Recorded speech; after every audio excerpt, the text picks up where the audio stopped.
Good afternoon. My name is Natasha Oyedeli, and I want to welcome you to the NIH Office of Disease Prevention's Methods Mind the Gap webinar series. This series explores research design, measurement, intervention, data analysis, and other methods of interest to prevention science. Our goal is to engage the prevention research community in thought-provoking discussions to promote the use of the best available methods to support the development of better methods. Before I begin, I have some housekeeping items. You can submit questions during the webinar by clicking on the question mark in the WebEx toolbar. Please direct your questions to all panelists. We will open the floor to questions that have been submitted via WebEx at the conclusion of today's talk. The slides and video recording will be posted to our website, prevention.nih.gov/mindthegap in approximately 1 week. You will receive an email when they are available. Lastly, we would appreciate your feedback about today's webinar. Upon closing the WebEx meeting, you will be prompted to complete an evaluation. We would appreciate your feedback as it will help us improve this webinar series. At this time, I'd like to introduce Dr. David M. Murray, Associate Director for Prevention and the Director of the Office of Disease Prevention. Thank you, Natasha. Today's speaker is Dr. Eric Hekler. Dr. Hekler is an associate professor in the Department of Family Medicine and Public Health at the University of California, San Diego. He is also director of the Center for Wireless and Population Health Systems and a faculty member of the Design Lab at UCSD. His research focuses on facilitating individualized behavior change for fostering long-term health and well-being via digital health tools. Along with Dr. Daniel Rivera and colleagues, Dr. Hekler has helped develop Just Walk, arguably the first idiographic, that is, N of 1, behavioral intervention based on control engineering principles. It's my pleasure to welcome Dr. Eric Hekler. Thank you very much. I'm very excited to be part of this. And just to be clear on this, both myself and my colleague Daniel Rivera are on the line, and Daniel will be available to answer questions afterwards. So let's get started. First, also acknowledging that this is very much a team effort. Daniel is there in the middle, and I'm with the blue shirt in the background, and then all of our students have been working on this together. So first, let's just start with kind of the big problem that we're trying to understand. Basically, everything changes and nothing stands still. Or as some people have paraphrased, change is the only constant. In many ways, when we're trying to figure out what the methods that we've been advancing is trying to figure out how do we actually handle that. And to kind of just get to the kind of take-home message, if you will, on this work, there's two key things that I want to try to argue for today. First, if reducing lapses or relapses or promoting maintenance or abstinence is your goal, then a control optimization trial might help you. And with that, it's not easy, but it is easier than you may think. And hopefully I can convince you on both of these points. So first, just to be clear, most of this is going to be discussing in a very high-level overview about these topics, but these two references in particular are really go into great depth about the methods that I'm about to present. And I will bring these references up the very last slide again, so you can write these down if you want them. So first, just to give a little bit of background, I know Linda presented last time in this seminar series, which is fantastic. And so I'm making the assumption that you guys are all aware of MOST, the multi-phase optimization strategy. This work that we're doing very much builds on this fantastic groundbreaking work that Linda has been doing, truly one of my intellectual idols and mentors. So central to MOST is this idea of optimization, this idea that we can use appropriate experimental designs and appropriate data to be able to incrementally improve aspects of our interventions. And there's a variety of ways that I think this is being advanced. So in particular, one of the key questions I think to really try to unpack and to particularly build on the initial formulations of MOST is answering the question of, well, what exactly can be optimized within an intervention? And so the first, of course, and if you will, the sort of classical initial starting point for MOST was to optimize the intervention packages using factorial or fractional factorial trials, where basically you do something to effective test out, does each one of these components provide a value under certain constraints such as costs. And so with that, you can get a sense of only having interventions without any dead weight, if you will. very important optimization target, and also just logically a very good foundational one to start from the others. With that, though, once you have that, particularly when you start getting into adaptive interventions, meaning interventions where you're going to be taking into account some aspect of the person, place, or time to then make adjustments on on provision of support, well, there's potentially other things that you can potentially adapt. And these come into the other optimization trials that are increasingly being advanced within MOST and the MOST framework. One of those is to basically, you can think about it as optimizing infrequent decision rules. So think about this in terms of clinical practice, right? There's someone who is a non-responder to, say, a weight loss intervention, and you want to figure out, well, what should I do with these non-responders? Well, the sequential multiple assignment randomized trial is a great trial design for that, or SMART, as some people know, right? Then I imagine some of you might have also heard of another type of trial design called the micro-randomization trial. This one is focused broadly on, you can think about it as bout-specific decision rules to support just-in-time adaptive interventions. And so what exactly do I mean by this? You can have an intervention where you might be able to provide support, say, every morning or multiple times throughout the day, send a notification to nudge people to go for a walk. The important question is well, exactly when should I do this? Meaning when someone would actually appreciate getting it, they'd actually have the opportunity to go for a walk, versus one of those times when I might send it and they can't do it, and then they actually get annoyed by it, and then they start ignoring it. Well, trying to figure out how do you optimize that, that's the stuff that's a really good style of questions for micro-randomization trials. Okay, and so just to be clear, these are kind of three key optimization trials that are very important and have a very important space, I think, for the repertoire of optimization trial methods that fit into MOST. What we're talking about is actually a fourth style of optimization and what we're calling a control optimization trial, which I'll define in great detail later on in the talk. But central to this is our focus is on trying to figure out how do we actually optimize for gradual, nonlinear, idiosyncratic change. And just to kind of unpack exactly what I mean by that, here's just a simple visualization of this, right? Where you can basically imagine, someone starts at some initial baseline level where they're, this is steps per day, which is a key focus for the work that we've been working from. And someone is inactive, and maybe through a process where they're initially engaging in physical activity, they start to go up and down, and it's really messy. But eventually, people start to build a robust initiation, and then hopefully we get them towards behavioral maintenance, right, where they continue to maintain behavioral targets such as 10,000 steps a day, right?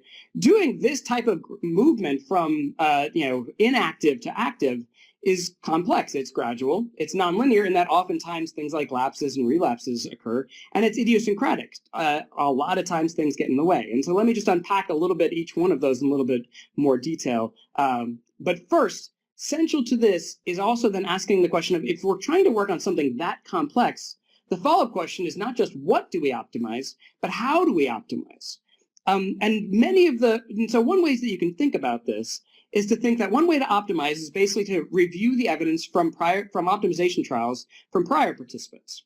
And so you can basically think about this. We run a micro-randomization trial. We run a factorial trial from participants. From that, we learn something like, okay, well, this seems to be the optimal treatment package if you use a factorial trial. Or this seems to be the right dynamic treatment regimen, which is sort of the pathway within a SMART trial. And then you take that information and then you apply it to a next group of people. This is great, and I think all of the optimization trials, including the ones that we're advancing, the COTS, or the control optimization trial, can do this. But there's another style of how you might want to optimize, and you can think about this as sort of real-time optimization algorithm for the current person you're working with. And in particular, I'm not going to be discussing this, but there's multiple ways to do this, particularly the methodology from computer science called reinforcement learning, which, by the way, for behavioral scientists, it was inspired by our classic reinforcement learning, but it is different. It's a computer science approach. This is one way to actually build a real-time optimization algorithm that kind of extends the work of micro-randomization trials for just-in-time adaptive interventions. But I'm not going to be discussing that one. The one that I'm going to be talking about is a control optimization trial. And in particular, the key idea of this real-time optimization is that the difference, notice this, it's really you're using data to make decisions for the current individual you're trying to help. And so that sets up a very different sort of frame on how you do this, right? And so just to kind of recap, right? We have multiple styles of optimization, multiple things that we could optimize for. And then we have different ways on how we can optimize, including using data from prior individuals to make decisions for the next group, to basically improve the warm start, if you will, or to actually use the data from the individual and actually build a real-time optimization for that individual, okay? So that obviously, this second layer is obviously far more complex, and you don't necessarily want to just jump to it, willy-nilly. But the important question is, well, what are the kind of problems where this really comes into play, right? And in particular, when might you need what we're calling an individualized and perpetually adapting intervention? Well, the first one is basically any time where individual differences really matter, right? Like some people sleep a lot more or a lot less. Some people, it's all about, they can be really active on the weekends versus maybe they're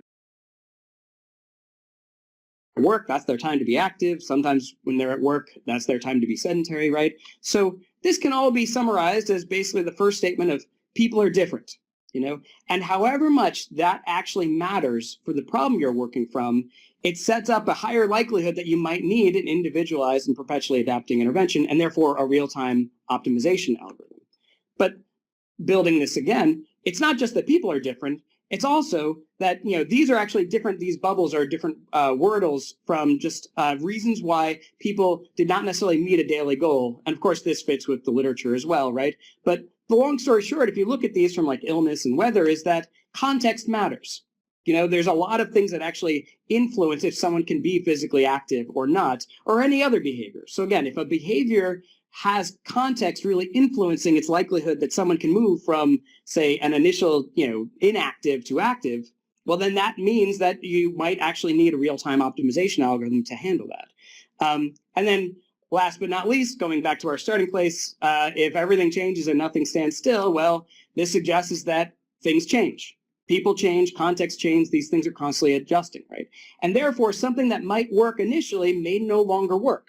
And you can think about this with the struggles we often have with trying to help people try to reduce the likelihood of lapses and relapses, the issues of trying to help people to maintain abstinence or to maintain a healthy behavior such as meeting guidelines or weight loss, right? So really, why we need a real-time optimization algorithm is really just because of the inherent complexity of the problem. It's dynamic, things change, it manifests idiosyncratically, people are different, and it's multivariate, context matters, okay? So what kind of problems then would make sense for this type of approach? Well, a lot of them, the first one, the one that we're discussing, from non-active to maintaining physical activity guidelines, moving from an obese situation to normal weight, from someone who's smoking to maintaining abstinence, or from feeling depressed to maintaining good mental health. And there's many more, but these are just to kind of give you a flavor of the kind of things we're working on. And so arguably, a lot of the things that we are working on to try to help facilitate behavior change, to build a robust prevention strategies, had this sort of complexity, setting up potentially the need for this type of approach, right? So that then gets into, well, then what exactly does a real-time optimization algorithm look like? And, and this is actually a nice, simple example. So this is actually a controller from the control systems engineering. And really, I just want to give you a sense of like what's going on. In essence, what I've done is this is a boat, an autopilot on a boat. And this is an important place to have a controller because why? It's a dynamic environment. The boat is moving over water, right? And depending on the tides, depending on the winds, depending on how big the waves are, right? The boat, if you just have it held going straight, it's not actually going to keep going straight because the wave's going to push it off. And so you need this possibility of making these small little adjustments. That is a real-time optimization algorithm. It's making these little micro adjustments such that you can see the little dotted line on the GPS versus the black line. The dotted line is where I told the boat to go. The black line is the micro adjustments it's making, right? That is the kind of real-time optimization that we're trying to figure out for actually helping individuals be more physically active, such that the intervention can make small adjustments, such as giving people a little bit bigger step goals or lower step goals, or give them a little bit more points that translate into Amazon gift cards in our system or not. And with that, making these small little adjustments, we can make these, we can help people move towards a desired state, such as maintaining physical activity goals. Okay, so that's sort of like conceptually what's going on, and this is the basic control systems engineering, which, by the way, is a huge field. It's in robotics. It's basically pervasive. It's in artificial pancreas systems, pacemakers. This is a huge field. What we've been trying to do is take the wisdom of that field and logic and put it into a health behavior change context. Okay, and so now I'm giving you a sense of kind of like why we might want a real-time optimization algorithm and a rough sense on what it's doing. But now let me give you a little bit more behind the hood on like how does a controller actually work? Because it's different from the way that I think we've classically been thinking, but you also have experience of it. In many ways, it's just like you making toast. Okay, so what do I mean by that? Well, really, you have a desired level of toastiness, what you want. You can see it in the little diagram here. And then you, as a person, are monitoring how dark the bread is getting. So you can see what you see, right? And the basic idea is that you keep monitoring the toast, giving it an intervention, in this context, heat.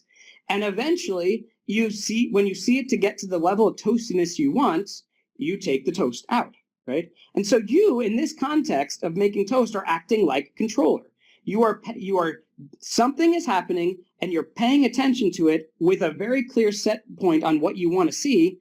And once that happens, you basically, in this context, you shut it off, or you can do real time like the boat's doing, right? So think of it as basically, it's like you're making toast and you just are very carefully watching. It's a closed loop system where you're constantly monitoring what you're doing and what it's actually doing to the thing you're trying to change. So how does this relate to, that's just simple toast, right? How does that actually relate to health and behavior change? Well, in many ways, a health coach is also a controller, and so what is a health coach doing?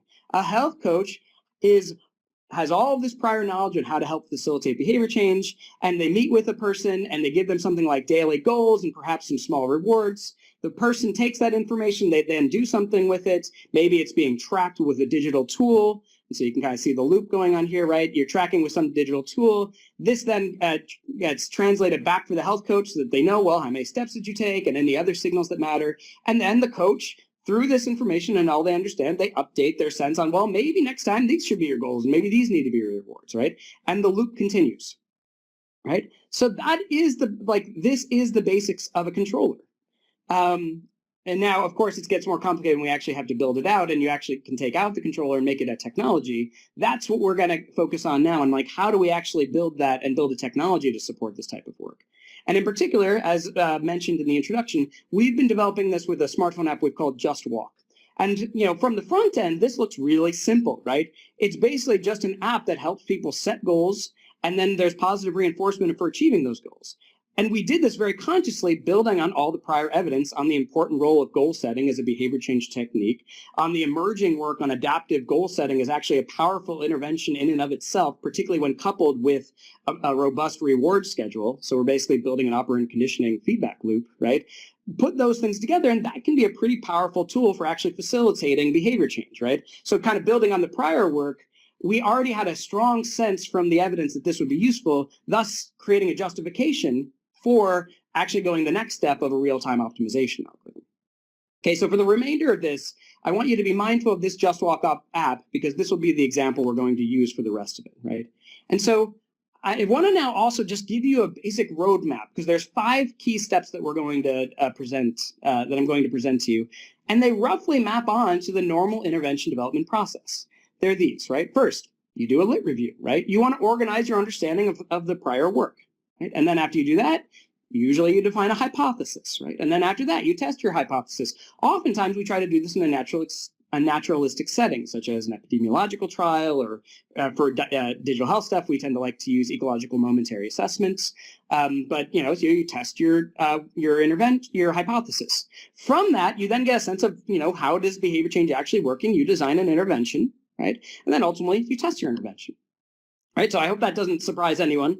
And really, in many ways, our 5 steps basically fall onto these. But because we're building a controller and we're going towards a control optimization trials, of course, there's a bit of a different flavor on how we do each one of these. And so let me just show you each one of those a bit, starting with organizing your understanding of prior work. So for us, the way that gets translated is that what you want to do is you want to derive a dynamical model. Now that sounds really fancy, but I'll show you what that means. And really, there's some very concrete steps that you can start from. First is you just want to select or specify a general theoretical model. And so this is normal stuff for us, right? Like you start with social cognitive theory, you start with a theory of planned behavior, whichever model you want to work from, that is a foundational starting point for this work as well. The key distinction is that you translate that into a dynamical model. And by a dynamical model, it basically means you put math behind it such that there's a very clear falsifiable prediction on how this would actually work in the world, where there's basically numbers. And then from that, what this gives you as a dynamical model is you can then vet it using simulation studies, secondary data analyses, or both. And so these are the basic steps, but let me just show you what this actually then means. So in terms of deriving a dynamical model, right, this is a representation of social cognitive theory. Okay, I'm sure many of us are aware of social cognitive theory. We worked with Bill Riley and many others on actually translating what our best guess on what we were thinking Bandura postulated and turning it into a mathematically specified form, such that we have a clear sense on how, when cues to action, like someone gets a notification to go for a walk, how does that influence behavior? And then how does that change in behavior influence the rest of the system flowing around to self-efficacy and whatnot, right? So this might look really complicated to you, right? But so let me first, coming back to my second message of it's easier than you think. Well, first, remember that at this point, there are actually many models that have now been mathematically specified, such as social cognitive theory or the theory of planned behavior. Second, really for your work, one of the most important things as the behavioral scientist on a team with this is that drawing things on a whiteboard as a simple path diagram can get you really far. This is actually a very early diagram that we're just starting to work on for our National Library of Medicine R01 that we're going, which is, I won't get into it in depth, but it's around building multi-timescale controllers. So, but really, you get pretty darn far with just drawing on the whiteboard. The key then is you need to find a control systems engineer partner. Now that might sound, oh my gosh, that's daunting. That's not going to be possible. This is a huge field.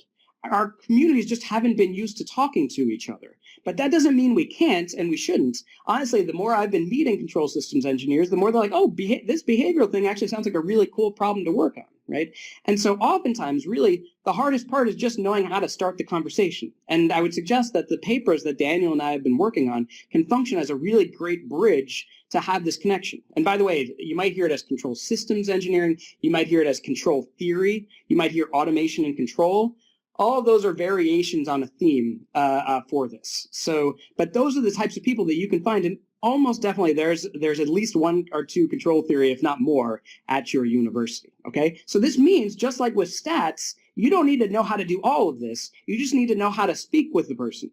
Okay, and so my key goal here is really trying to help you learn how to speak with a control systems engineer.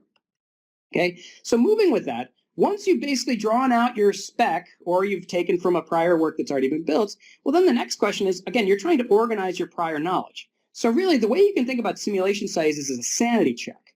You just want to do a gut check of like, is this thing doing, like I've set up all these math equations, but is it actually doing what I think it should be doing? And so that's what a simulation is for, right? So you can think about it this way. I send somebody a notification to go for a walk. Did their walking go up?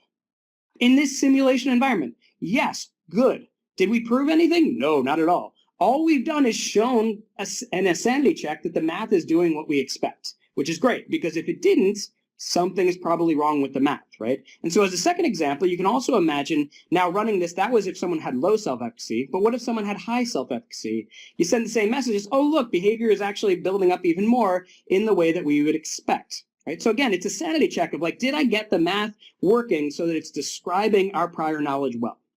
Okay. So then, of course, you can also use secondary data analysis if you have it available. And the key idea is, do you see basically this? You can see this bottom area. The dotted line is what our model would simulate, and the blue line is the actual data we had. And long story short, it's like this gives you a sanity check. Like, yeah, this actually seems to be working. Now, again, did this prove anything? No, not by itself. But we're incrementally building up our confidence of what we're doing, that it actually is doing what we think, and not kind of falling into a trap where we might have misspecified things and not realized it. Okay, so that's step one. Step two, define a hypothesis. Okay, and so this can really be a lot like a Mad Lib sort of game, right? Where, you know, we have a basic sentence on how we're trying to think about an intervention work. So this intervention seeks to promote physical activity, in our case, steps per day, among inactive adults by adjusting daily steps goals and expected reward points, again, which translate into gift cards for us. Really, you can just see there's your dependent variable and your independent variables in terms of the basics of a hypothesis, right? Central to control systems engineering, going back to the boat, is you need to tell it what success is for that N of one individual. This is not a significant different success. This is, I want to get to 10,000 steps a day, okay? And so once you have this, again, going back to this idea that there's a lot of control systems engineers, you can, and you also have that basic model, you can then talk to a control systems engineer and they can draw something like this for you, where they actually mathematically specify this into a hypothesis that makes sense for control systems engineering, okay? And so with that, you now have the real basic building blocks. And just to push this a little farther, the way you can also think about this in terms of like, this will be a dynamic hypothesis. And so this is a visualization of our arguably very simple hypothesis, which is basically we want to try to provide on any given day an ambitious but doable step goal for a person, right? By ambitious, we want it to be challenging enough such that someone actually feels like if they did it, they would feel good about it, but not so challenging such that they don't meet the goals, right? And so that red circle, that little sweet spot range is what we hypothesize will influence self-efficacy. If we're too high, we think that people will, on average, not meet their goals and their self-efficacy will go down. If we're too low, we just don't think that when they meet their goals, we just don't think it would actually matter. Right? And so this is basically our dynamic hypothesis that we specified. But really, you can push it this far, but really, you don't even need it. You could have just done this variation with a control systems engineer. But I just wanted to kind of fully close the loop on like what it looks like to, formulate a dynamic hypothesis. Okay. So once you have that, the next step is, of course, to test your hypothesis in a naturalistic setting, okay? And so this is where things get pretty different, okay? And I think it best comes down to this sort of quote. To find out what happens when you change something, it is necessary to change it, okay? Now that sounds like almost a tautological statement, right? But the key thing to note here is that within this world, what we really want to do is we want to try to run a study that allows us to understand the dynamics. Like what happens when it gives somebody a really high goal on days when they're stressed versus a low goal when they're stressed? Or what happens on weekends versus weekdays? Again, when we have these things that we're varying, right? We're trying to understand that dynamic system. And so for us, a naturalistic study is actually something where we're still doing active manipulation, but the manipulation has a different purpose. And it comes down to this process called system identification. And that basically is our third step. To conduct a system identification experiment, which I will define in more detail. But just to give you a sense of the goals, the first thing you do is you design an open loop, and again, I will define what that is, system ID study, and an analytic plan. And then you conduct your data analysis, of course. So what is system identification? Well, system ID focuses on modeling of dynamical systems. And in this context, you can think of a human as a system from data. And ideally, there is the use of experimentation, not merely observation. We want to be able to change something to understand change, okay? And so this is the essential distinction between system ID and a lot of what the other work that I think we're getting into. The key focus of system ID is focused on estimating and validating a model to describe the system, such as a human, okay? And so what that means is it is not focused on effect size estimates of intervention components, okay? What is the implication of this? This means that our goal is we want to see can we build a model that can predict an individual person's future response, okay? That is the focus of system identification, okay? And then you can aggregate it. We'll get into that a little bit later. But knowing that this is an N of 1 approach, this is an approach where we're trying to build a model that can be useful for predicting a person's future response, okay? So, and with this, I brought up this idea of a control optimization trial. This is one of the key sub-experiments, and I'll come back to why they're sub-experiments, but in essence, since we're focusing on time, we can actually run multiple sub-experiments just at different time points within a person's process, such as when they're initially getting into changing behavior towards behavioral maintenance as an example of a distinction. Right? And so the first thing that we do is this open loop system ID experiment, right? So just coming back to the toast example, a closed loop one is when there's an observer, right? But if there's no observer, it's open loop, right? And so what we can do is we can just run studies where we see how does the same signal have a different response, right? So in this, going back to the toast example, right? You give the same level of warmth, but maybe the toast gets a little bit less toasty and the bagel gets overly toasted, right? That's a really basic system identification style experiment where you're basically seeing how these individual differences in this context between toast and bagels might actually matter. You can then specify that and use that for your future decision making or for that specific system's decision making, okay? But the idea is really to understand, can I predict future responses for this individual person? That's the focus, okay? And so with that, you then have this capacity to do theory testing, where you're really trying to understand, going back to our social cognitive theory model, you can literally work to study is this model that we described useful for predicting a person's future response? And it gives us rich dynamic data actually to figure out if that's true or not. Not only that, but it also gives us this other really thing, very pragmatic goal for interventions of individualized tailoring variables. And I'll come into greater depth on this, but in brief, it's how do we know, for this particular person, does stress influence them? Versus for other people, maybe stress doesn't influence them. System ID gives you a process where you can actually delineate that and figure that out, which type of tailoring variable matters for each person. Okay, so that is one of the key sub-experiments of the control optimization trial, and that is also step 3 of our process. Okay, and so what does this look like? Let me just show you what it looks like to actually design one of these. And so really it comes down to going back to that sentence of basically we're trying to influence physical activity. You can see that's basically the bottom. And then we have our independent variables. So we have the goals that we provide people and the points that we provide people. Now you'll notice here what's happening, this little bumps ups and down, this is actually a pseudo-randomization signal. And I'd be happy to, particularly with Daniel, get into the details. But for now, just say that it basically mimics randomization, but it's repeatable. And the reason for that is it gives us this strategy and ability to actually estimate and validate the dynamical model, where sometimes we give people really high goals, sometimes we give them really low goals, sometimes in between, and we give this repeating process. Same idea with the points that we give. Sometimes they're high, sometimes they're low. And these are delivered orthogonally such that we can get independent estimates of each one of those effects. Okay? Now, of course, because we're doing this, there's also a ramification of sometimes people get points versus not, so we have to monitor that. And then we also monitor other variables based on social cognitive theory that matter, such as this is a very simple one of basically does context, does weekend versus weekday make a difference? Okay, so with this, then we can develop this dynamical model. Right. So now let me just show you this more concretely with our project. Right. So the Just Walk, again, I showed this to you already. The key thing I didn't add is, of course, for us, we're tracking everything with a Fitbit and using steps measured objectively as our key metric. So just like with the boat, where it was focusing on compass as its direction, ours, the sort of true north, if you will, our compass is a wearable device. Okay. And so we ran this with a small group of individuals, a pilot study. And just to remember, while this might be a small n, for us, this is actually replications, where each person is their own experiment. And so there's arguably 20 replications actually going on within this one study of 20 people. So if you look at this from sort of a nomothetic, an on-average group-based work, we got the same exact sort of effects that we would be hoping for on average compared to other adaptive interventions. People really liked it. Interestingly enough, we actually found that one of the things that you saw, sometimes we give people high goals and low goals. We actually found people really enjoyed that. And we've actually done follow-up studies actually exploring this as an interesting idea of variability generation.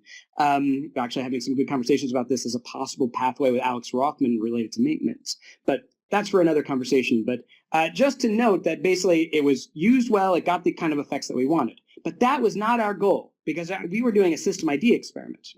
Our goal was to understand how to actually do this work. And so now, of course, we needed to do data analysis. And so just briefly, I'm going to show you some equations, but I just want you to see that the steps are the same, right? First thing you need to do is basic data prep, such as handling missingness. The second thing you need to do is to define your model. Again, with a control systems engineer, this is not hard for them to do, just like when you're working with the statistician, right? And then ultimately, you need something to validate your model. Is this thing actually doing what you're expecting, okay? With that, you then can produce this type of graph.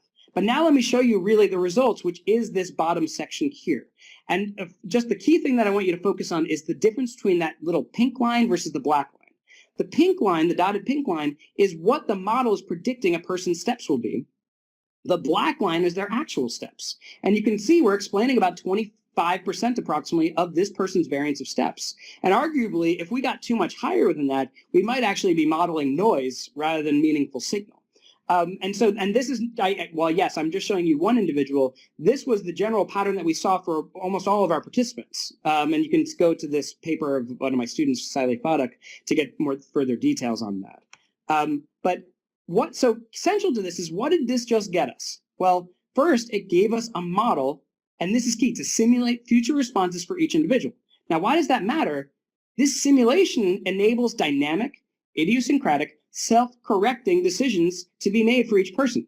So you can think about it like this, right? Now you have basically like a meteorology model that for predicting a person's future response. You also have the capacity, this is what the controller does, you have the capacity to know, okay, I can give these levers of moving up or down my goals or the points that I provide to a person, right?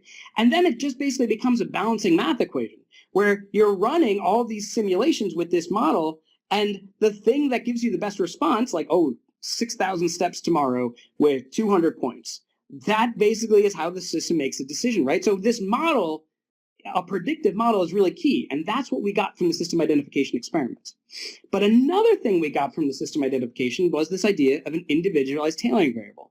And so you can think about this as basically saying, this is actually from each of our 20 from the participants in our model. These are the different variables that seem to matter for each person. So you can see weekend was really important. And by the way, when we ran this using a mixed model approach, more of a nomothetic approach, that also happened to be the one that we would select from a tailoring variable selection. That was not an individualized tailoring variable. That's an aggregate tailoring variable. A really good warm start. If you don't know anything about a person, that's the one you should select, right? But with system identification, we can see, was that variable or some other variables, and you can see the other variables that mattered for each person, do those other things actually matter for this person, right?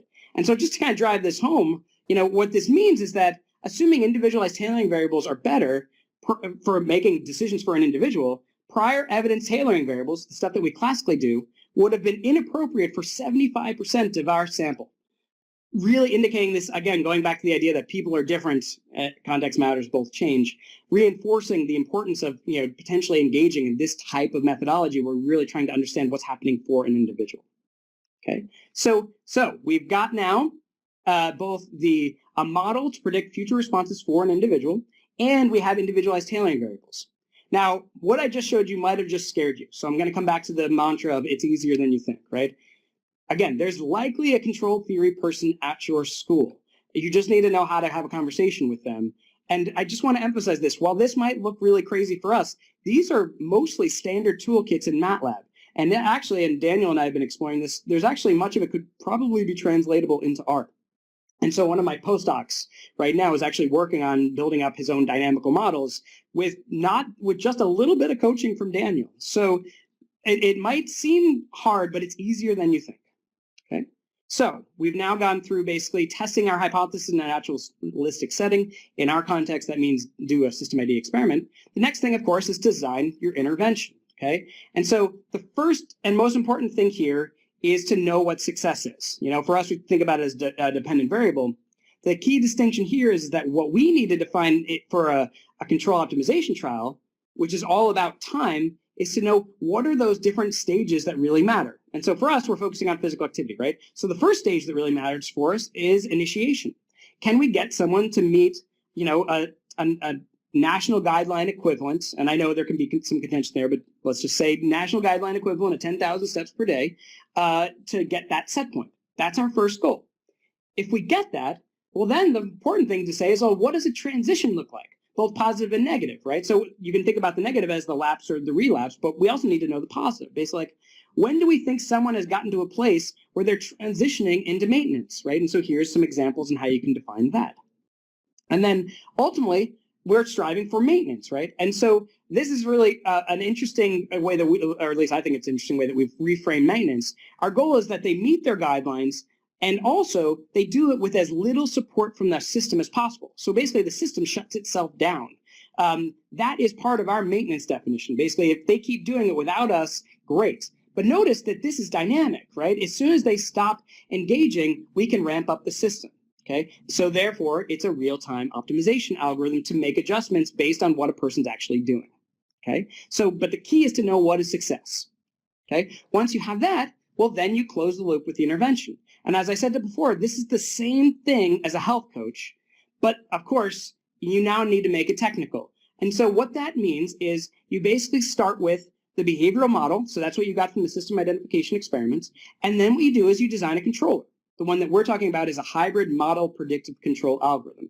But really, this thing is doing what a coach does, and it's supported through the rich knowledge that it learns and its simulation environment that it can learn from the model. From that, it then runs this loop where it basically runs simulations on what goals and rewards should it provide. It gives it to a person. the person tries it, we monitor success, and then it constantly makes adjustments. That is the basics of this intervention, okay, closing the loop. So just moving forward, noticing a bit on time, this is how the design of the controller actually works, right? Where in essence, what it's doing is it's paying attention to past, present, and future. So in the past, it's paying attention to all the variables that we've told it matters and seeing how they interrelate. In the most central for the controller, every day it makes a prediction. It basically has a hypothesis, right, on how the world should work. Like, okay, if I give them 6,000 steps today, they're going to walk 6,500 steps today, right? And so every single day it has a hypothesis and a strategy for correcting it. But it also, simultaneously, it doesn't just run a simulation for what happens tomorrow. It uses the simulation environment to understand what happens long-term into the future. And this is critical because you can imagine doing an intervention where you provide a little bit of support initially, but then they actually and so you kind of like ramp it up. Think about like competition, right? It's this great behavior change for getting people to do something really big at first, and then it totally drops off and it's useless, right? A controller can actually model that out based on all of its prior knowledge that you've encapsulated into the behavioral model and the data you've learned from that individual. Okay, and so every single day it's running this environment, this simulation and making these decisions, and every day it's adjusting its decision-making environment. That's what you're doing to design a controller. And again, this might look complex, but there's probably a control systems engineer at your university that could work with you on this type of approach, okay? So coming back to this now, just to finish up, like how do you design the controller? A key question is actually going back to this idea of the sanity check of like, will this thing work, right? And an interesting thing with control systems engineering, you can check that using simulation. And so really what this looks like is like, you can see this is the parameter mismatch. Basically, this is saying, is our model really bad? Right? Can we predict nothing with our model? If we predict nothing with our model, we still have the controller basically with its making a prediction and learning from that prediction every single day. And from that, that's how you get this. Now, what you see is the error, you basically get this big oscillatory pattern, but you're still moving in the direction of trying to help people maintain the physical activity that you're striving for, right? That is basically the essence of how a controller works, where it has all these different checks on itself, a real-time optimization algorithm, to try to drive and get people towards the desired state of 10,000 steps a day, okay? So once you have that, the final step is to test your intervention, right? And for us, that means you conduct a control optimization trial, right? And so the first thing, of course, you need is a clearly specified adaptive intervention. Everything we've just done is all the prep work that you need before you run this trial, right? Then what you need to do is design sub-experiments and a data analysis plan, and then ultimately, obviously, conduct the trial and the analysis, okay? So I've already mentioned one of the two sub-experiments that matter, and it's basically the open loop system idea experiment. And just as a reminder, this approach allows you to basically build models, individualized models that help you to predict an individual person's future response, and it also gives you a capacity to build individualized tailoring variables and select them for each person, okay? So with that, you also then need something else that helps you to test, is the controller working? And so this is called a closed loop controller optimization tests, right? And so the idea is basically where you are actually doing manipulations where you're studying, is the controller making good decisions or not, right? And I don't have time to get into the details, but this is why Daniel's on the call if you really want to get an understanding of this. That's how it works. But he will get into how it works. But central for this is you just need to know that your goal here is to test, is the real-time optimization algorithm doing what it's supposed to be doing? And so a really good initial test of that, of course, is it getting somebody to the success point, the criteria? Is someone walking 10,000 steps a day or not, right? And then, of course, there's more to it than that, but that's like the basics on how you can think about the evaluation. And so once you have this, and once you think about these components, you can then put it into something that is clinically meaningful. And so this is an example, a proposed control optimization, a control optimization trial. Okay, and so the idea here is that there's actually three stages. The first one is our open loop system identification experiments. The idea here is we need to learn about this person. And as I said before, as I alluded to in our pilot study, while we might be doing experimentation, the person just experiences as getting an intervention, and they actually found it fun to have the goals be high and low for us. And we've actually been seeing this in a few replications as well, suggesting that this wasn't just a fluke phenomenon, right? But so our first goal is to run an open loop system identification experiment so that we can build a dynamical model that is predicted for an individual, and we can articulate individualized tailoring variables. Once we have that, we then turn on the controller, and give it the goal of get someone to 10,000 steps a day using all of this prior knowledge from that model and basically running simulations and making decisions and seeing how well it's working and driving people towards the goal of 10,000 steps a day. And then even when they meet the maintenance goals, well, then we switch to a different closed loop optimization trial. This one is focused on, can we get someone to maintain being physically active while basically shutting off the intervention? You can actually see this in our diagram, right? Where in essence, the goals is basically set, and then the points are basically shut down except for this spot, going back to the idea of a lapse, when someone starts going below our threshold where the system starts to reactivate itself. So this is, again, a simulation environment, but you can just see the logic of how it would work. With this, you've now got an approach to actually study the complexity. So just to kind of take this home and finish it up so at least we have a few minutes, let me just highlight, what does this control optimization trial get us? So first, the immediate benefits is that this is an approach, because it's a real-time optimization algorithm, that immediately benefits an individual. How? We get an individualized model that helps to simulate that person's future response to help us make better decisions for that person. We have individualized tailoring variables to figure out the factors that matter for them, not just what influences people in general. And then third, of course, we have a real-time optimization algorithm that's making these perpetual adaptations to changing differences between people. So if someone gets sick, the system can handle it. It can make adjustments. It's like, oh, the world just changed. Let me change my strategy. Just like a big wave hit the boat, I need to change the tiller. Okay, so those are the immediate benefits of this type of approach. But then there's also secondary optimization benefits. So first is, this gives you a really rigorous data about each adaptive intervention element. So going back to the idea that you can also do optimization from prior participants to help you do better the next time, that is totally true here. This gives you this rigorous data knowing, oh, did this thing break because we couldn't get good individualized tailoring variables?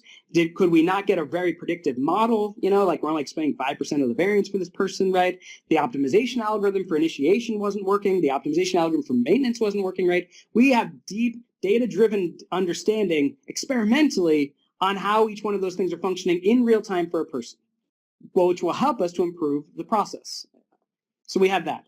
Also, this in many ways is analogous to a micro-randomization trial. And so a lot of the same stats that you can use for micro-randomization, you can actually use from the system identification experiment. It's just a different goal of the effect size estimates. So we can get a sense of what is working in general in terms of these components versus not, which again can help us to improve for the next time. And then finally, just to kind of land on this, why Bill Riley got interested in this a long time ago with Daniel, was this gives you incredibly rich experimental data. And so we can do the call that Bill made and Daniel made in 2011 towards rich dynamic theory testing, because we didn't think our theories were up to the task. This is an approach that can actually handle that. Okay, so that's all the stuff you get from a control optimization trial, right? Now, we're linking this back to most and just sort of closing the sandwich, if you will, right? These are the steps, a summary of the steps. And notice you can do an RCT. I'll come back to that in a moment, right? But these are also analogous to the same steps that you do in most. So it's not just normal intervention development. It's also most optimization development, okay? And then, of course, though, there are always limitations with any approach, right? So first, let me just be explicit to say, control optimization trial approach, beyond the system identification experiment we've already run, which is a sub-experiment of the cont approach, it's not been fully evaluated in an RCT. But a few things to note is, I would argue that the prior work clearly is justifying this approach. And to be clear, no other optimization trial, as far as I know, has actually been evaluated in RCT, partially because it doesn't have the properties of a cont that allows it to actually be individualized and therefore embedded in an RCT. And I'll show you that in a moment, right? Another thing to note here is that this is in many ways going back to the future. Carver, Shire, and other luminaries in our field wanted to actually use this. They actually have books on control theory, but the technology wasn't ready for it yet. But now, of course, it is. We actually have the capacity to take advantage of this. And so in many ways, we're going back to our roots of, or even you can go further back with Skinner and whatnot on N of 1 methods. Like, we're now getting the technological capacity to actually do this work rigorously, okay? And so just to I alluded to this idea that we can do it in RCT, you can literally embed this into because the control optimization trial is a real-time algorithm, it is also basically the intervention. And so what you can do is you can actually embed this in a single RCT where you can compare your cont-based approach versus your non-cont-based approach, or whatever meaningful comparator would be, and see how it would actually work. Okay, so that is feasible, and from a key principle of most, resource efficiency, you can see the high resource efficiency of this type of work. Just think about how much we learn from one trial like this, right? So now, of course, there are additional limitations. Just like stats, you need a control systems engineer. In many ways, I feel like this is just the key thing that we're struggling with. Just we don't necessarily know how to have this conversation with control systems engineering. Hence why I wanted to give this talk, particularly me more than Daniel, to try to help make this, again, it's not easy, but it's easier than you think. The key thing is just knowing how to find that partner. And I hope that this presentation and our references can help to be that bridge to help you get to that. You're not going to write, an RCT without a statistician. You're not going to write a control optimization trial without a control systems engineer, but that doesn't mean that they're not around. We're just not used to talking to them. Okay. And then finally, and this one is huge. Honestly, the more I've gotten into this, the more it's creeped me out. Because we're building models that predict a person's future response, and we're potentially building a very high likelihood of the capacity to manipulate individuals. And so we need to think very carefully on this. I have honestly been getting into a whole other realm of my work on N of 1 methods, where you can think about this as giving people a fish and, teaching people how to fish, that old adage of how to help a hungry person, right? I've been spending a lot more of my time also thinking about how do we teach people how to fish and also build the capacity to make sure people have true informed consent on what this technology is doing and how, such they agree with the success criteria, they agree to be influenced in this system in an appropriate way, and they have checks on the system where they can shut it off where they're not being manipulated. This is really, really important to understand and think through. And also, just to come back to it, this is not that novel when it comes to industry. This is what Netflix is doing to you. This is what Amazon is doing. Okay, not exactly this, but a variation of this. And so the more that we learn our capacity to understand it, the more we can also be champions of the common good to actually also feasibly help to know how to have the right conversations with these industry partners. So this last one, I don't want you to think it's just like, everyone brings up ethics. No, this is huge. This is really important and something we need to think carefully through. And thankfully, I have colleagues here at UCSD, Camille Nebaker, Cinnamon Bloss, and others who really we're trying to work through this together. Okay, so just to kind of fully wrap up, this is just, of course, one of the many different types of optimization trials that can be added into the most repertoire. And just to be clear, all of these I think are really valuable. They're just optimizing for slightly different things, okay? And so you just need to, and they all have trade-offs. Like the cont approach, you can see it's pretty rigorous. It takes some time. You only want to do it when you feel really confident from prior work that it's justified, like us, I think I would argue, with goal setting, right? Don't do this if you're totally making up a completely new intervention unless you really think the dynamics are really important, right? But so all of these are important as an approach. So just to kind of finish with the take-home messages, if reducing lapses or relapses or promoting maintenance or abstinence is your goal, then a control optimization trial might help you. And it's not easy, but it's easier than you think. And so here are the helpful references, and I look forward to the questions.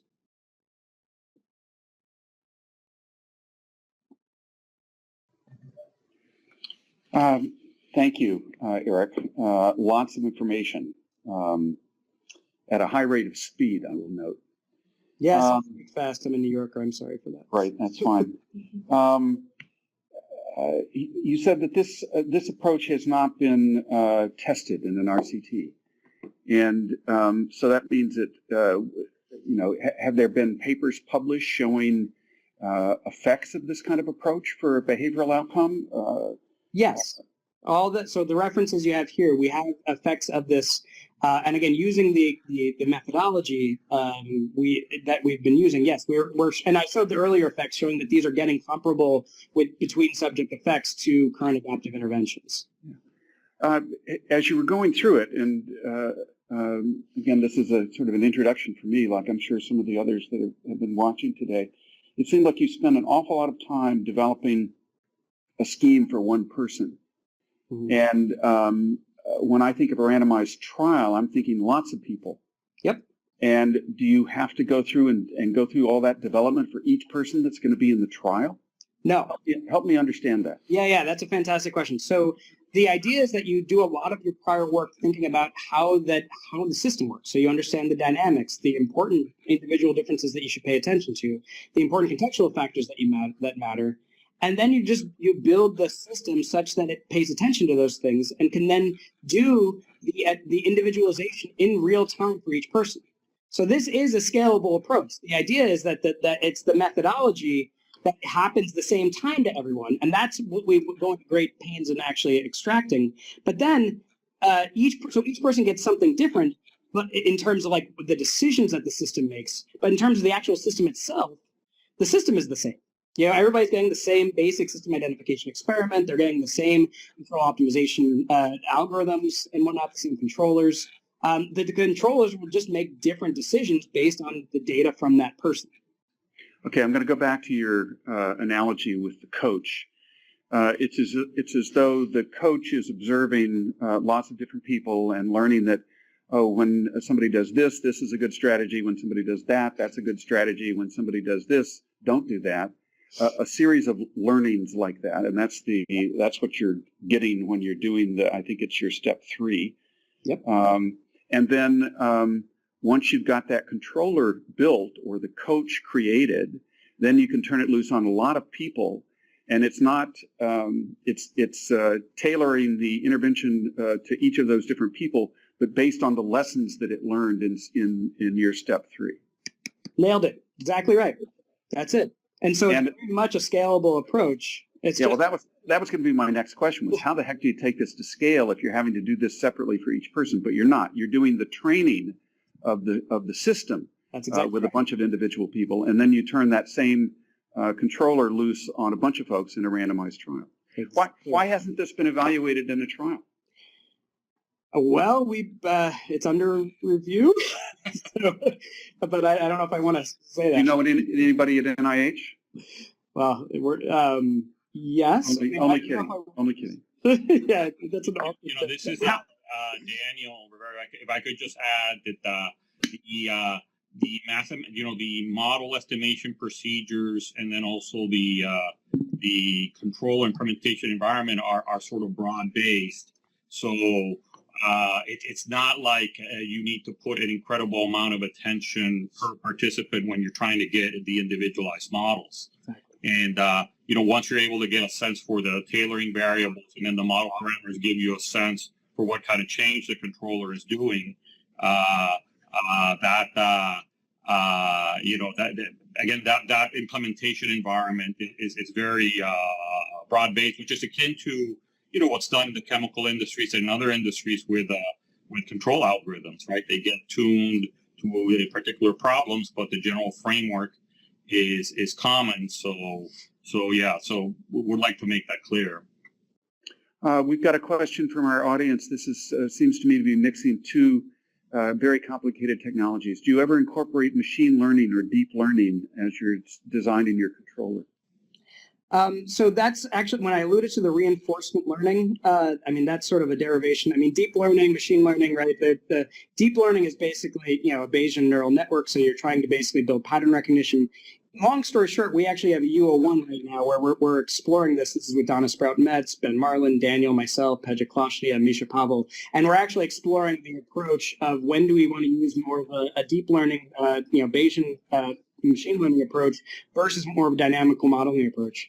We only have 2 minutes, so we don't have time to unpack that. But in brief, we're definitely looking at it. But this is, just as a brief aside, moment, like the reason why control system is really valuable, and then I'll shut up for Daniel to say, is that this is an approach that's been around for a really long time. This is robotics, this is artificial pancreas systems, this is all over the place. The key thing is it's very practical. Everything is designed around the idea of, can I make a better decision in this moment?